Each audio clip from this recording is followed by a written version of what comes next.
حکومت میں ہے وہ عوام کی امانت کو دبا لیتا ہے، موت کا خوف دل سے نکل گیا۔ اللہ کے نبی حضرت محمد مصطفیٰ صلی اللہ علیہ وسلم فرماتے ہیں کہ میدان محشر ہوگا، اللہ رب العزت انصاف کرنے بیٹھا ہوگا، اس دوران ایک شخص دوسرے کا گریبان پکڑ کے لائے گا اور کہے گا اے اللہ اس نے میری امانت میں خیانت کی تھی، آج تو انصاف کرنے بیٹھا ہے میری امانت دلوا۔ تو اللہ کیا کہے گا؟ حدیث شریف میں آتا ہے کہ اللہ کہے گا خیانت کرنے والے سے عد الامانہ، تو امانت کو ادا کر۔ وہ روئے گا، کہے گا اے خدا امانت کو ادا کیسے کروں، دنیا ختم ہو گئی، نہ روپیہ ہے نہ پیسہ ہے نہ زمین ہے نہ کیسے ادا کروں، انا یا رب وقد ذہبت الدنیا، اے خدا کیسے ادا کروں، دنیا تو ختم ہو گئی۔ اللہ پھر کہے گا کہ میں نہیں جانتا تیری بات، عد الامانہ، تو امانت کو ادا کر۔ وہ پھر روئے گا، گڑ گڑائے گا، کہے گا خدا میں کیسے ادا کروں؟ اللہ کہے گا تجھے اس کی فکر دنیا میں کرنی چاہیے تھی، اب تیری نمازیں، تیرے روزے، تیرا حج، تیری زکوٰۃ کوئی چیز کام نہیں آئے گی۔ اللہ فرشتوں کو حکم دے گا کہ لے جاؤ اس کو آندھے منہ جہنم میں ڈھکیل دو۔ جو امانت میں خیانت کر کے گیا ہے اس کی بربادی اور تباہی کی داستانیں اتنی لمبی ہیں کہ میں مختصر سے وقت میں اس کو نہیں بیان کر سکتا۔ دیکھو جو خیانت کر کے جاتا تھا اس کا حال کیا ہوتا تھا۔ مدینہ المنورہ اور اس کے آس پاس کے علاقے میں جب کسی انسان کی موت ہو جاتی تو لوگ مرنے والے کو کندھے پر اٹھا کر کے مسجد نبوی لے کر کے آتے اور یہ خواہش کرتے کہ آقا اس کی نماز جنازہ پڑھا دے، کیونکہ سب کا یہ ماننا تھا کہ جس کی نماز جنازہ آقا پڑھا دیں گے اس کی مغفرت ہو جائے گی۔ آقا باہر نکلتے، آگے بڑھتے اور پوچھتے کہ یہ بتاؤ اس نے کسی کا حق تو نہیں مارا ہے، کسی کے پیسے تو اس کی گردن پر نہیں ہیں، یہ امانت میں خیانت کر کے تو دنیا سے نہیں گیا ہے۔ اگر یہ معلوم ہوتا کہ ہاں اس نے خیانت کی ہے، اس کے گردن پر کسی کے پیسے ہیں، کسی کا حق ہے، تو آقا پیچھے ہٹ جاتے، فرماتے میں اس کی نماز جنازہ نہیں پڑھاؤں گا، تم خود پڑھو اور دفن کر دو۔ علماء یہ لکھتے ہیں کہ آقا کا نماز جنازہ پڑھانے سے انکار کر دینا یہ کیوں ہے؟ یہ اس لیے ہے کہ جس نے کسی کی امانت میں خیانت کی ہے، کسی کا حق مارا ہے، اس نے اتنا بڑا پاپ کیا ہے، اتنا بڑا پاپ کیا ہے کہ آج آقا کی دعاؤں سے بھی اس کی مغفرت نہیں ہو سکتی۔ میرے دوستو آؤ ہم طے کریں کہ جب کسی کی امانت ہماری طرف نکلے گی ہم ایک ایک پیسے کا حساب کر کے اس کو ادا کر دیں گے۔ کرو گے بھائی؟ چاہے وہ امانت اپنے کی ہو، چاہے پرائے کی ہو، چاہے دوست کی ہو، چاہے دشمن کی ہو، چاہے مسلم کی ہو، چاہے غیر مسلم کی ہو، امانت امانت ہے۔ کسی کی امانت میں خیانت کرنے کا اسلام اور اللہ کا نبی صلی اللہ علیہ وسلم اجازت نہیں دیتے۔ تو پہلی خوبی اپنے اندر یہ پیدا کرو کہ انشاءاللہ زندگی کے آخری سانس تک ہر ایک کی امانت کو ادا کرتے رہیں گے۔ دوسری خوبی فرماتے ہیں حفظ امانت وصدق حدیث، اگر تم دنیا کے بہترین انسان بننا چاہتے تو آقا فرماتے ہیں آؤ اس کا طریقہ میں تم کو بتاتا ہوں۔ تم اپنے اندر 4 خوبیاں پیدا کرو، 4 میں سے دوسری خوبی فرماتے ہیں نماز روزہ حج زکوٰۃ کرتے رہو لیکن ابھی اچھے انسان نہیں بنے، ابھی اچھے انسان نہیں بنے۔ اچھے انسان بننا چاہتے ہو تو ایک کام اور کرو۔ اے آقا وہ کام کیا ہے؟ فرماتے ہیں وہ کام یہ ہے کہ آج سے یہ عہد کر لو کہ زندگی کے آخری سانس تک انشاءاللہ جب بھی بولوں گا تو ہمیشہ سچ بولوں گا، کبھی جھوٹ نہیں بولوں گا انشاءاللہ۔ جو ہمیشہ سچ بولے اللہ رب العزت کامیاب انسانوں کی فہرست میں اس کے نام کو شامل کر دے گا۔ میرے دوستوں اور ساتھیوں، آج ہم سمجھتے ہیں کہ جھوٹ بولنا ہمارے بائیں ہاتھ کا کھیل ہے۔ ہم سوچتے ہیں ہم نے جھوٹ بول کے فلاں کو بیوقوف بنا دیا۔ فلاں کو بیوقوف نہیں بنایا، تو خود بیوقوف بن رہا ہے۔ کیوں؟ اس لیے کہ اپنی قبر میں تو اکیلا جائے گا، کوئی تیرے ساتھ نہیں جائے گا۔ تیرے نامہ اعمال میں جھوٹ لکھا گیا ہے، خدا کہ ہاں تیری ہی پکڑ ہوگی، تو خود بیوقوف بن رہا ہے، کسی اور کو بیوقوف نہیں بناتا۔ آج مسلمان کا حال یہ ہے کہ وہ تھوڑے سے فائدے کے لیے جھوٹ بولتا ہے اور بھول جاتا ہے کہ کل خدا کے ہاں جواب دینا۔ میرے دوستوں اور ساتھیوں، ہم کبھی کسی نقصان سے بچنے کے لیے جھوٹ بولتے ہیں اور ہم کبھی کسی فائدے کو حاصل کرنے کے لیے جھوٹ بولتے ہیں، لیکن ہمارا اور تمہارا ایمان ہے کہ نفع نقصان کا مالک تو اللہ ہے۔ ہمارا جھوٹ ہمیں نفع نہیں پہنچا سکتا، ہمارا جھوٹ ہمیں نقصان سے نہیں بچا سکتا۔ نفع نقصان کا مالک تو خدا ہے، پھر کوئی جھوٹ بولتا ہے؟ ہمارا اور آپ کا ایمان ہے کہ ہماری زبان سے جو نکلتا ہے ہمارا رب سنتا ہے۔ جب ہمارا رب سن رہا ہے تو جھوٹ بولنے کی ہمت کیسے ہوتی ہے؟ ارے بھائی ہاتھ وات مت ہلاؤ، ادھر بیٹھ کے یہ کون صاحب بیٹھے ہیں سامنے؟ ان کو ہٹاؤ یہاں سے یا پھر پیچھے بٹھاؤ، منع کرو، یہ ان کو بلاؤ۔ ارے شانتی سے بیٹھے ہیں آپ، ادھر ادھر مت دیکھیے۔ میرے دوستوں اور ساتھیوں، جھوٹ سے بچنے کی کوشش کرو اور طے کرو کہ انشاءاللہ چاہے نفع ہو چاہے نقصان ہو، اپنے رب کی رضا کے لیے ہمیشہ سچ بولیں گے۔ اللہ کیا کہتا ہے قرآن میں؟ کہتا ہے جب تم باتیں کرتے ہو میں تمہارے ساتھ ہوتا ہوں، تم بولتے ہو تو میں تمہارے پاس ہوتا ہوں۔ کیا کہتا ہے؟ أَلَمْ تَرَ أَنَّ اللَّهَ يَعْلَمُ مَا فِي السَّمَاوَاتِ وَمَا فِي الْأَرْضِ مَا يَكُونُ مِن نَجْوَى ثَلَاثَةٍ إِلَّا هُوَ رَابِعُهُمْ وَلَا خَمْسَةٍ إِلَّا هُوَ سَادِسُهُمْ وَلَا أَدْنَى مِن ذَلِكَ وَلَا أَكْثَرَ إِلَّا هُوَ مَعَهُمْ۔ اللہ کہتا ہے میں زمین و آسمان کی ہر چیز کو جانتا ہوں۔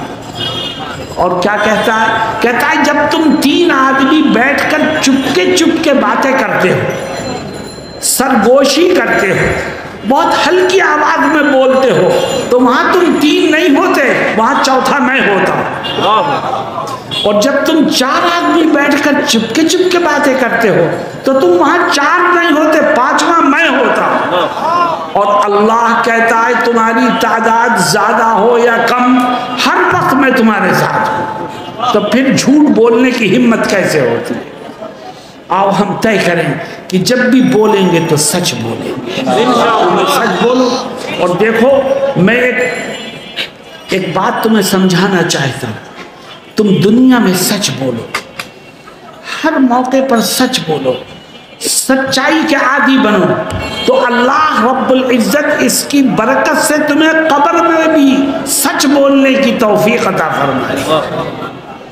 اور اگر تم دنیا میں جھوٹ بولو گے تو قبر میں بھی اللہ رب العزت تمہیں جھوٹوں میں شامل کر دے گا۔ چنانچہ نبی کریم صلی اللہ علیہ وسلم ایک حدیث شریف میں کیا فرماتے؟ کہتے ہیں کہ جو آدمی سچ بولنے کا عادی ہوگا، سچ بولے گا، وہ جب قبر میں جائے گا تو دو فرشتے آئیں گے، اسے اٹھا کے بٹھائیں گے، اس سے سوال کریں گے۔ پہلا سوال کریں گے یہ بتا تیرا دین کیا ہے؟ وہ کہے گا میرا دین دین اسلام ہے۔ دوسرا سوال کریں گے یہ بتا تیرا رب کون ہے؟ وہ کہے گا میرا رب وہ ہے جو زمین و آسمان کا مالک ہے۔ تیسرا سوال کریں گے کہ یہ بتا یہ کون ہے جو تمہارے درمیان بھیجے گئے تھے؟ وہ کہے گا یہ میرے آقا حضرت محمد مصطفیٰ صلی اللہ علیہ وسلم ہیں جو نبی بنا کر کے بھیجے گئے تھے۔ وہ 3 سوالات کے صحیح جواب اس نے دیے، ابھی وہ جواب دے کے چپ ہوگا کہ آسمان سے خدا بولے گا اور کہے گا ان صدق عبدی، میرے بندے نے سچی باتیں کہی۔ یہ سچی بات قبر میں کون کر رہا ہے؟ جو دنیا میں ہر موقع پر سچ بولنے کا عادی تھا۔ اللہ فرشتوں سے کہے گا یہ تو میرا سچا بندہ ہے، یہ بتاؤ تم نے اسے کہاں لٹا رکھا ہے؟ یہ اللہ یہ تو قبر کی مٹی پر لیٹا ہے۔ فرماتا ہے نہیں، یہ سچا بندہ ہے، فَفْرِشُوهُ مِنَ الْجَنَّةِ، جاؤ جنت کا بستر اس کے نیچے بچھا دو۔ یہ سچا بندہ ہے، جاؤ وَالْبِسُوهُ مِنَ الْجَنَّةِ، جنت کا لباس اس کو پہنا دو۔ ارے یہ سچا بندہ ہے، اس لیے وَافْتَحُوا لَهُ بَابًا إِلَى الْجَنَّةِ، جاؤ اس کی قبر میں جنت کی طرف دروازے اور کھڑکیاں کھول دو۔ سچ بولو گے تو اللہ قبر میں بھی سچ بولنے کی توفیق عطا فرمائے۔ کیوں بھئی ہمیشہ سچ بولو گے، اور اگر جھوٹ بولو گے تب کیا ہوگا؟ حدیث شریف میں فرماتے ہیں نبی کریم صلی اللہ علیہ وسلم کہ جب جھوٹا آدمی مر کے قبر میں جائے گا، فرشتے اسے اٹھائیں گے، اس سے پوچھیں گے بتا تیرا دین کیا ہے؟ تو وہ جھوٹا وہاں پر بھی جھوٹ بولے گا، کہے گا مجھے کچھ پتہ نہیں یار میرا دین کیا ہے، چلو یہاں سے۔ دوسرا سوال کریں گے کہ یہ بتا تیرا رب کون ہے؟ کہے گا لا ادری، مجھے کچھ پتہ نہیں۔ تیسرا سوال کریں گے یہ بتا یہ کون صاحب ہیں؟ کہے گا لا ادری، مجھے کچھ پتہ نہیں۔ تو آسمان سے خدا بولے گا اور کہے گا ان کذب، یہ جھوٹا۔ یہ کون ہے جھوٹا؟ دیکھو جو دنیا میں جھوٹ بول رہا تھا، قبر میں بھی اس کو اللہ رب العزت نے سچی بات سے محروم کر دیا، اور پھر خدا کہے گا یہ تو جھوٹا ہے، تم نے اسے لٹا کہاں رکھا ہے؟ کہ صاحب یہ تو قبر کی مٹی پر لیٹا ہے۔ فرماتے ہیں یہ اس قابل نہیں ہے کہ مٹی پر لٹایا جائے، فَفْرِشُوهُ مِنَ النَّارِ، جاؤ اس کے نیچے جہنم کی آگ کا بستر بچھا دو۔ یہ جھوٹا ہے، جاؤ اس کو جہنم کی آگ کا لباس پہنا دو۔ یہ جھوٹا ہے، جاؤ اس کی قبر میں جہنم کی طرف کھڑکیاں اور دروازے کھول دو۔ اللہ ہم سب کی اور ہماری نسلوں کی حفاظت فرمائے اور ہمیشہ ہمیں سچ بولنے کی توفیق عطا فرمائے۔ تیسری خوبی، اگر تم بہترین انسان بننا چاہتے ہو تو اپنے اندر ایک تیسری خوبی بھی پیدا کرو۔ دیکھو یہ آقا کی وہ تعلیمات ہیں جو سونے کے پانی سے لکھنے کے قابل ہیں۔ فرماتے حفظ امانت وصدق حدیث وحسن خلیقت، کیا کہتے ہیں کہ اگر تم بہترین انسان بننا چاہتے ہو تو ایک تیسرا کام بھی کرو، اور وہ تیسرا کام یہ ہے کہ تم آج سے عہد کر لو کہ زندگی کے آخری سانس تک ہم اپنی کیریکٹر اور اخلاق کو اچھا بنانے کی کوشش کرتے رہیں۔ جس کے اخلاق اچھے ہوں گے، جس کا کیریکٹر اچھا ہوگا، وہ اللہ کے نیک بندوں میں شامل ہو جائے گا۔ ہم اپنے اخلاق کو اور کیریکٹر کو اچھا کیسے بنائیں؟ میں سوال کرتا ہوں کہ تم اپنے کیریکٹر کو اچھا بنانے کے لیے تیار ہو؟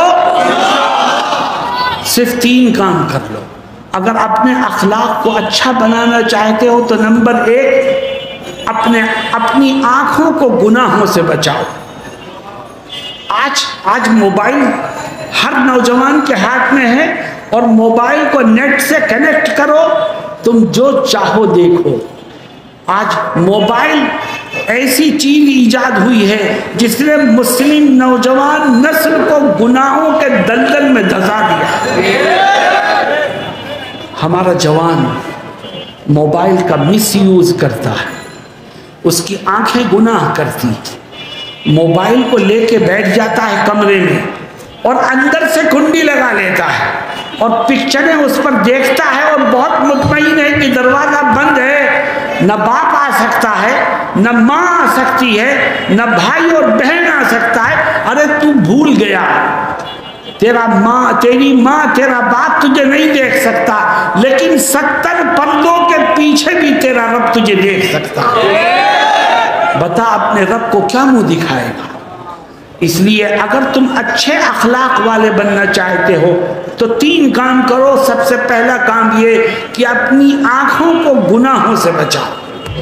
بچائیں گے انشاءاللہ؟ اور یہ سوچ کے بچاؤ کہ وہ رب مجھے دیکھ رہا ہے جس نے میری آنکھوں میں روشنی دی ہے، وہ مجھے اندھا بھی کر سکتا ہے. میری آنکھوں کی روشنی کو چھیننے کی طاقت ہے اس کے اندر، پھر گناہ کیسے کرتا ہے؟ نمبر 2، اپنے کانوں کو گناہوں سے بچاؤ. فلمی گانے مت سنو، غلط باتیں مت سنو. کانوں کی حفاظت، آنکھوں کی حفاظت کرو. نمبر 2، کانوں کی حفاظت کرو. اور نمبر 3، اپنی زبان کی حفاظت کرو. جھوٹ بات مت بولو، غیبت مت کرو، وعدہ خلافی مت کرو، کسی کی برائی مت کرو. زبان کی حفاظت کرو. اگر تم آنکھوں کی حفاظت، کانوں کی حفاظت، زبان کی حفاظت کرو گے تو اللہ تمہارے کیریکٹر اور اخلاق کو بہترین بنا دے گا اور تم کامیاب انسانوں کی فہرست میں شامل ہو جاؤ گے. بتاؤ اس کے لیے تیار ہو؟ آج سے وعدہ کرو کہ ہم موبائل کا مس یوز نہیں کریں گے انشاءاللہ. اور جب دل چاہے کہ چلو چپکے سے کوئی پکچر دیکھیں تو فوراً سوچ لیا کرو خدا دیکھ رہا ہے، خدا دیکھ رہا ہے. ابھی تک تو مجھے پتا نہیں تھا کہ میرا رب بند کمرے کے پیچھے بھی دیکھتا ہے، آج تو پتا چل گیا. ایک بزرگ اپنے ایک مرید کو نصیحت کرتے ہیں. مرید کہتا ہے حضرت میں گھر جا رہا ہوں، مجھے ایک نصیحت کر دیجئے. تو پیر صاحب کیا کہتے ہیں؟ کہتے ہیں جاؤ اپنے گھر، بس میری ایک نصیحت یاد رکھنا کہ جب گناہ کا جذبہ دل میں پیدا ہو تو کوئی ایسی جگہ تلاش کر لینا جہاں خدا سے چھپ کر کے تم گناہ کر سکو. اگر خدا سے چھپنے کی جگہ ملے تو گناہ کرنا، اور اگر خدا سے چھپنے کی جگہ نہ ملے تو کبھی گناہ کرنے کا ارادہ مت کر. میرے دوستو، نبی کریم صلی اللہ علیہ وسلم فرماتے ہیں کہ اگر تو بہترین انسان بننا چاہتا ہے تو نماز، روزہ، حج، زکوٰۃ کے ساتھ ساتھ اپنے اخلاق کو اچھا بنانے کی کوشش کر. اور اخلاق اچھے کیسے بنیں گے؟ اخلاق اسی وقت اچھے بنیں گے جب تیری آنکھیں کنٹرول میں ہوں گی، تیرے کان کنٹرول میں ہوں گے، تیری زبان کنٹرول میں ہوگی. اللہ ہمیں اس کی توفیق عطا فرمائے. آخری خوبی نبی کریم صلی اللہ علیہ وسلم فرماتے اربع اذا کن فیک فلا علیک ما فاتک الدنیا. 4 خوبیاں پیدا کر، اگر وہ 4 تیرے اندر پیدا ہو گئی تو دنیا کا سب سے بہترین اور کامیاب انسان تو ہے. ان 4 خوبیوں میں سے چوتھی خوبی دیکھو. سب سے پہلی خوبی یہ تھی کہ زندگی کے آخری سانس تک ہمیشہ امانت کی حفاظت کرنا، کبھی اس میں خیانت مت کرنا. دوسری خوبی کیا تھی کہ جب بھی بولنا ہمیشہ سچ بولنا، کبھی جھوٹ نہیں بولنا. تیسری خوبی یہ تھی کہ زندگی کے آخری سانس تک اپنے اخلاق اور کیریکٹر کو بہترین بنانا، ان کو خراب نہ ہونے دینا. اور چوتھی خوبی فرماتے ہیں وَعِفَّةٌ فِي طُعْمَةٍ. اگر تم بہترین انسان بننا چاہتے ہو تو نماز، روزہ، حج، زکوٰۃ کے ساتھ ساتھ اپنے اندر یہ چوتھی خوبی پیدا کرو کہ اس بات کا عہد کر لو کہ زندگی کے آخری سانس تک جو لقمہ میرے پیٹ میں جائے گا وہ حلال کا ہوگا. تیرا کھانا حلال ہو، تیرا پینا حلال ہو، تیری کمائی حلال ہو، تیرا کاروبار حلال ہو.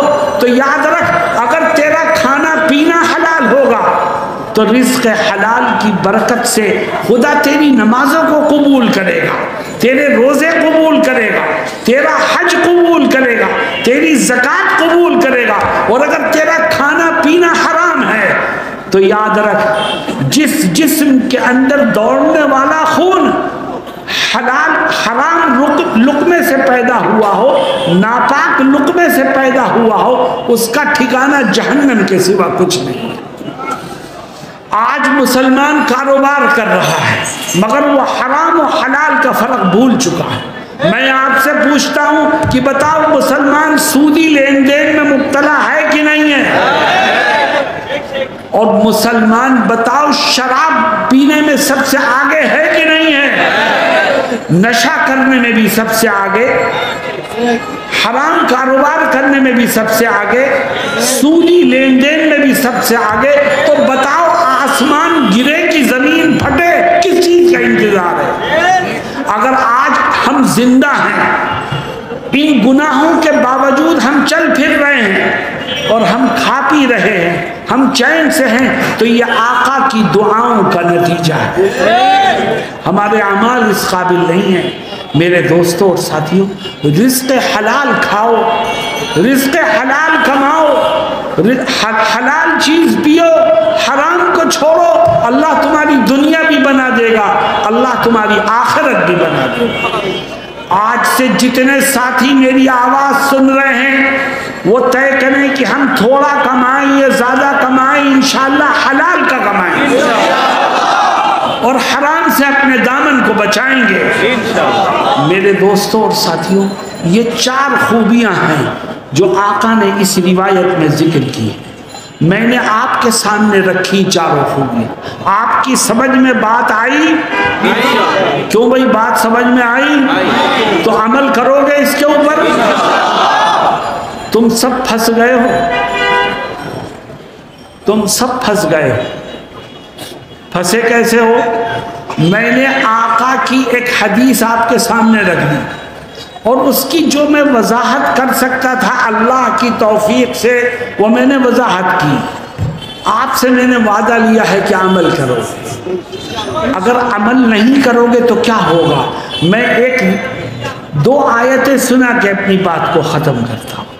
تم اس جلسے میں آئے ہو، پھنس گئے ہو، بچ نہیں سکتے۔ اب پھنسے کیسے؟ تم نے باتیں سنی ہیں، یا تو اس پر عمل کرو گے یا ایک کان سے سن کے دوسرے کان سے نکال دو گے۔ اگر تم نے عمل نہیں کیا، ایک کان سے سنا اور دوسرے کان سے نکال دیا تو ہوگا کیا؟ اللہ رب العزت کیا فرماتا ہے؟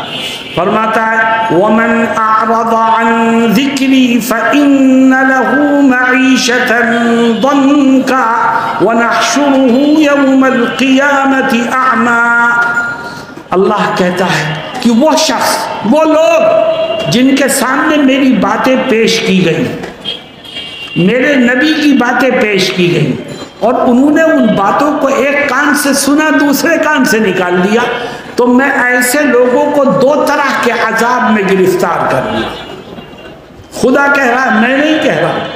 وَمَنْ أَعْرَضَ عَنْ ذِكْرِي فَإِنَّ لَهُ مَعِيشَةً ضَنْكًا، جو باتوں کو، دین کی باتوں کو سن کر کے انسنی کر دے اور ان پر عمل نہ کرے تو اس کو 2 طرح کے عذاب میں رب ذوالجلال گرفتار کرتا ہے۔ پہلا عذاب دنیا میں، وہ کیا ہے؟ اللہ کہتا ہے کہ میں ایسے شخص کی زندگی سے چین و سکون کو چھین لیتا ہوں۔ اس کے پاس سب کچھ ہوگا مگر چین و سکون نہیں ہوگا۔ رات میں مچھلی کی طرح تڑپتا ہوگا، نشے والی گولیاں کھائے گا مگر پھر بھی نیند نہیں آئے گی۔ میں اس کی زندگی سے چین و سکون کو نکال دوں گا۔ وَمَنْ أَعْرَضَ عَنْ ذِكْرِي فَإِنَّ لَهُ مَعِيشَةً ضَنْكًا، میں اس کو گھٹی گھٹی زندگی دوں گا، میں اس کو زندگی کے چین و سکون سے محروم کر دوں گا۔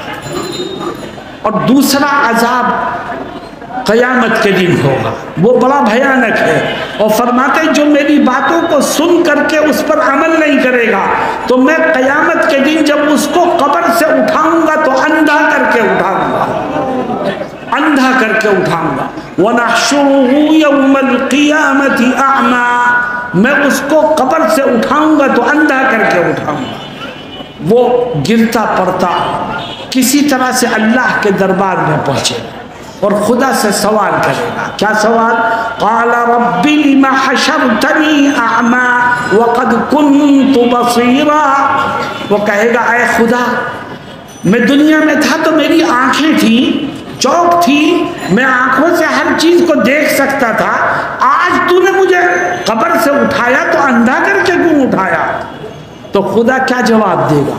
قال كذلك اتتك آیاتنا فنسیتها وكذلك اليوم تنسى. اللہ کہے گا ہاں دنیا میں تیری آنکھیں تھیں اور تیرے سامنے میری باتیں پیش کی جاتی تھی، لیکن تو ان کو بھلا دیتا تھا. تو نے دنیا میں مجھے بھلایا، آج میں نے تجھے بھلا دیا. میدان محشر میں خدا بھلا دے تو بتاؤ وہ کون سا در ہوگا جہاں جا کر انسان رحم و کرم کی بھیک مانگے. اس لیے یہ طے کرو کہ جو کچھ ہم نے سنا ہے ہم اس پر عمل کریں. اور یہی نبی کریم صلی اللہ علیہ وسلم کی سب سے بڑی فضیلت ہے کہ آپ کی تعلیمات نے انسانیت کے چراغ کو روشن کیا ہے. آپ محسن انسانیت ہیں.